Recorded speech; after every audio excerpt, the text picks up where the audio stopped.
રૂપા રાણી હતી અને મારા પતિનું નામ મનુ હતું. એટલે ભગવાન હશે, ભગવાનને તો ખબર બધી. તો કે પ્રભુ હા, તો એને મને પુત્ર તરીકે માંગ્યો ને હું આવ્યો. પણ માં, હે પ્રભુ, એને પુત્ર તરીકે માંગ્યો બરાબર, પણ મેં તમને કેવી રીતે આવવાનું કીધું તું?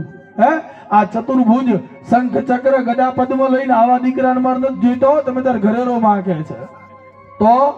તો કે મને બાલ્ય સ્વરૂપે જેમ રામને આપણે અહીંયા લાવ્યો ને એવો દીકરો બનીને તું મારા કુખમાં આવે અને મને માનો પ્રેમ આપે ને, એ દીકરાની જરૂર છે. અરે માં, બસ આટલું જ ને. એક જ આંખના પલકારામાં ભગવાને બાલ્ય રૂપ ધારણ કર્યું અને કૌશલ્યાના ખોળામાં જઈ અને ભગવાન જોરથી રડવા લાગ્યા છે.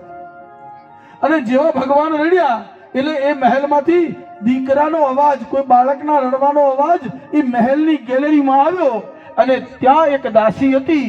એટલે દાસીને થયું કે માં, આ મહેલમાંથી કોઈ પુત્ર રડે છે કે પુત્રી રડે છે ખબર નથી, પણ એનો અવાજ આવે. હવે જેવી દરવાજા પાસે ગઈ પણ એનો હાથ અચકાઈ ગયો, કારણ કે દાસીની એટલી હિંમત નથી કે અવધના મહારાજની મહારાણીના મહેલમાં વગર રજાઈ જઈ શકે.